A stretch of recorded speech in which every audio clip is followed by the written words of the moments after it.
তাড়াতাড়ি, কিন্তু আস্তে আস্তে হেঁটলে তো যেতে হবে।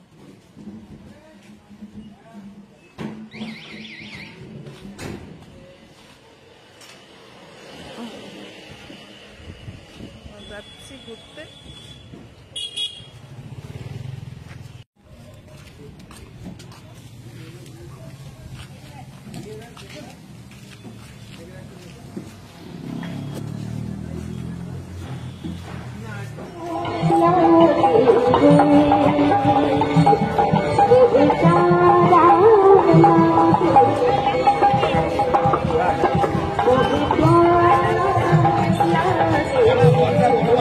এই ছোট ঠাকুরের ফটো আছে ও ভাই, ছোট ঠাকুরের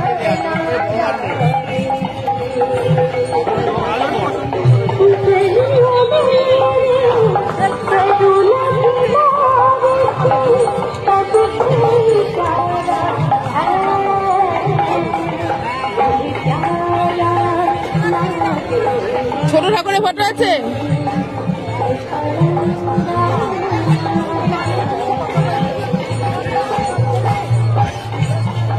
নেই কোথাও ছোট ঠাকুরের ফটো।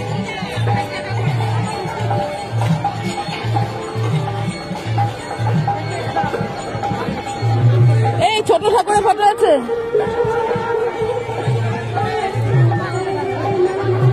এই যে এখানে আছে রে, এইটা নিতে হবে। না না, ওই যে ওখানে আছে দেখ।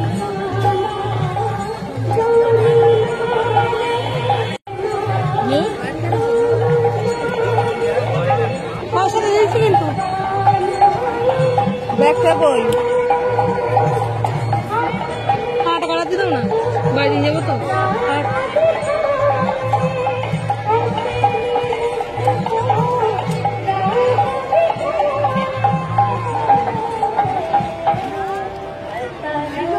হ্যাঁ নে আমার আছে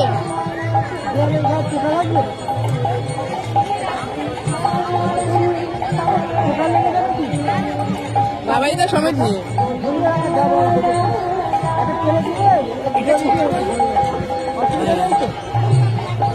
বাবাইদার ছেলে।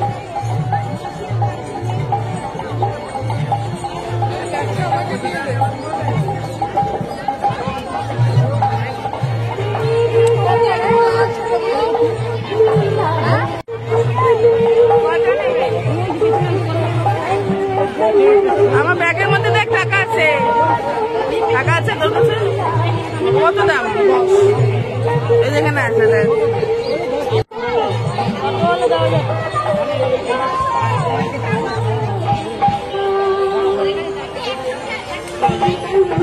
চল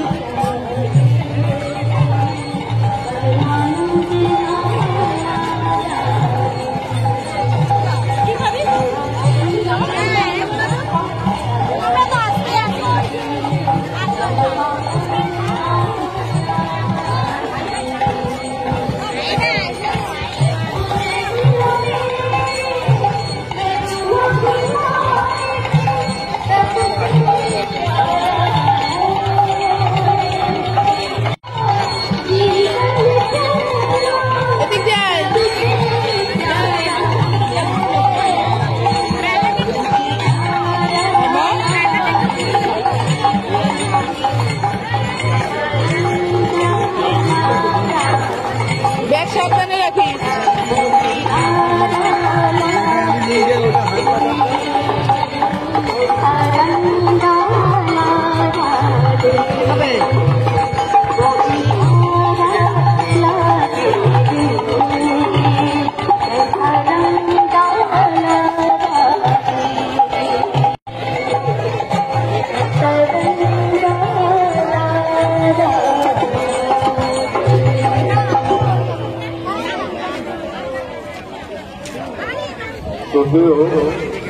সরকার তার সহপ্রতিনিধি আপনি দয়া করে এসে থাকলে মঞ্চে আসেন। সরকার তার সহপ্রতিনিধি আপনি আসলে মঞ্চে চলে আসবেন। আমাদের এরপরে একটি ছোট্ট সংক্ষিপ্তভাবে ইচ্ছুকতা হবে। তারপর আমাদের মধ্যে উপস্থিত হয়েছেন পণ্ডিত বলরাম দাস সহপ্রতিনিধি, তার সঙ্গে আমরা শুনব। তারপরে আমরা করবেন আমাদের শ্রদ্ধেয় অঞ্জন ভৌমিক, তারপরে সমবেত বিনোদী প্রার্থনা এবং বিনোদী প্রার্থনার পর বিশেষ আকর্ষণ নৃত্যানুষ্ঠান আছে। সুতরাং ততক্ষণ পর্যন্ত শেষ হয়ে যাবে, কিছু দেখতে পারবো না। আমরা এখন ইষ্টপ্রসঙ্গ করবেন আমাদের বিশিষ্ট গবেষক অশেষ শ্রদ্ধাভাজন পবিত্র দীক্ষাদাতা কর্মী ডক্টর শুভ্রাংশু সরকার, সন্তর্মা ঠাকুরবাড়ি।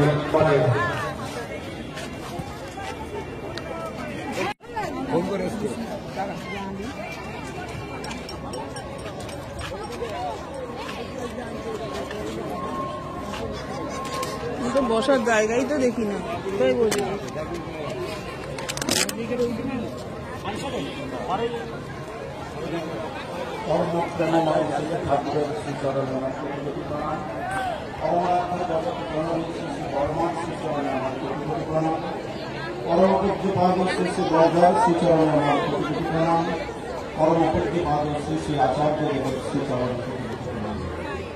আমি এখানে আসছি। দাদারা, ভক্তিমতী মায়েরা, ছোট ছোট ভাই বোনেরা, যথাযোগ্য স্থানে আমার প্রণাম ও জয় গুরু। আজ এই আনন্দ উৎসবে আমরা সবাই মিলিত হয়েছি শ্রী শ্রী ঠাকুরকে রাখবার জন্য। আমরা এটুকু বুঝেছি যে শ্রী শ্রী ঠাকুরকে যদি প্রতি মুহূর্তে নিজের জীবনে জীবনকে করে রাখতে সচেষ্ট হই, প্রতি মুহূর্তে আচার্যদেব যা চান তা যদি বাস্তবায়িত করতে অনুমানিত হই, পূজ্যপাদ অভিজ্ঞতা যা ইচ্ছা করছেন তা করবার জন্য প্রাণ যদি আকুল ব্যাকুল করে, তোমরা তবে থাকি, সুস্থ থাকি। শ্রী ঠাকুর বললেন দীক্ষা নেবার কথা। তো আমরা দীক্ষা কথা শুনলেই মনের মধ্যে বিভিন্ন ভাবনা এসে আমাদের উপস্থিত হয়, কিন্তু আমরা প্রতিনিয়ত যে ভালো মানুষ, সেই ভালো মানুষ হতে গেলে আমরা সাধারণত ভাবি যে স্কুল কলেজ শিক্ষা, আত্মপ্রতিষ্ঠান, অর্থ ইত্যাদি বিষয়, কিন্তু যা শিখলাম, যা বুঝলাম, তার কোথায় ভালোভাবে ব্যবহার করতে হবে, কিভাবে ব্যবহার করলে আমার মঙ্গল হবে, আমি সবাইকে নিয়ে চলতে পারবো, আমি সবার অত্যাচার নিজেকে আনন্দের সাথে গ্রহণ করে সবাইকে নিয়ে শ্রী ঠাকুরের পথে চলবো, এ যদি করতে হয় তবে ওই গোড়াতেই দীক্ষার প্রয়োজন। দীক্ষা হল সূচনা। প্রতি মুহূর্তে আমার অন্তরে উদ্বেলিত হবে যে কি করলে ভালো হয়, কি করলে মঙ্গল হয়, কি করলে তিনি খুশি হবেন। কারণ তাকে খুশি করাই তো আমার জীবনের একমাত্র উদ্দেশ্য। প্রতি মুহূর্তে যে এই তাড়নার সৃষ্টি, এই তাড়না কিন্তু আমাকে তাড়িত করে সারা জীবন ধরে যা যা শিখলাম, যা যা করলাম, তা কিন্তু শুভতে বিনায়িত করবে। আপনারা সবাই জানেন যে দীক্ষা নিলে ইষ্টভূতি করতে, অ্যালং উইথ উইল, ইচ্ছা সমন্বিত শরীরী তপস্যা। তো আমরা তো ছোটবেলা থেকে প্রতিদিন ইচ্ছা করেছি কাল থেকে ভালো করে পড়াশোনা করব, কাল থেকে ভালো হয়ে চলব, কাল থেকে আমরা এটা করব ওটা করব। বিভিন্ন ভাবনা আমাদের মনে এসেছে, বারংবার এসেছে। কিন্তু সেই ভাবনাকে যদি বাস্তবায়িত করতে হয়, তার জন্য যে শক্তির প্রয়োজন, সেই শক্তির অনুশীলন কিন্তু স্কুল কলেজ বিশ্ববিদ্যালয়ে কখনো কোনোদিন করানো হয়নি। কিন্তু শ্রী শ্রী ঠাকুর সে যুগে এসে এই দীক্ষা ইষ্টবৃত্তি প্রবর্তনের মধ্য দিয়ে আমাদের মনে সেই সূচনা করেছেন যে প্রতি মুহূর্তে যা শিখব তা শুভতে তাড়িত হবে, তা দ্রুত বাস্তবায়িত হবে। আর তা যদি আমরা করতে পারি তবে আমরা কিন্তু সামনের দিকে এগিয়ে যেতে পারব। এই ধর্ম সম্পর্কে আমরা বুঝি বিইং অ্যান্ড বিকামিং, বাঁচো এবং বৃদ্ধি পাও।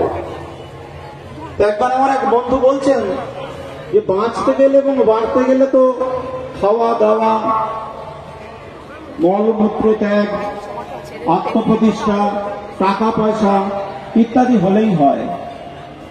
তো তখন আমি বললাম তাহলে আমরা খাবো দাবো, এই খাওয়া দাওয়া অর্জন করবার জন্য আমাদের টাকার দরকার, তাহলে টাকার পিছনে ছুটবো। আত্মপ্রতিষ্ঠা করবার জন্য বিভিন্নভাবে বিভিন্ন জায়গায় নিজেকে প্রতিষ্ঠার জন্য ছুটবো। আর দিনের শেষে বা সকাল হলে আমরা মলমূত্র ত্যাগ করব। তাহলে আমাদের জীবনের উদ্দেশ্য এই যা করলাম তা শুধু ওই মলমূত্র ত্যাগ করার জন্য। ও দাদা, ও যে ওখানে তো তখন বন্ধু হাসছেন, বলছেন তাহলে জীবনের উদ্দেশ্যটা আর কি কি আছে? এই পৃথিবীকে যদি বৈচিত্র্যময় পৃথিবীকে যদি উপভোগ করতে হয়, এই পৃথিবীর যত যা কিছু আছে তাকে যদি আমার আত্মীকরণ করতে হয়, তবে কিন্তু শ্রী শ্রী ঠাকুরের এই দীক্ষা, এই নাম, এই ধ্যান, ইষ্টভীতি, সস্তায়নী, এই পথ ধরেই এগিয়ে যেতে হবে। একটা ছোট গল্প বলি। একবার পানিহাটিতে আমরা ডাক্তারবাবু বলে ডাকি, তিনি অসুস্থ হয়েছেন। অসুস্থ হয়েছেন মানে কোমায় চলে গেছেন। তো তাকে সাগর দত্ত হসপিটালে ভর্তি করা হয়েছে, শুয়ে রাখা হয়েছে প্রায় 6 মাস। কোনো জ্ঞান নেই, কোনো রেসপন্স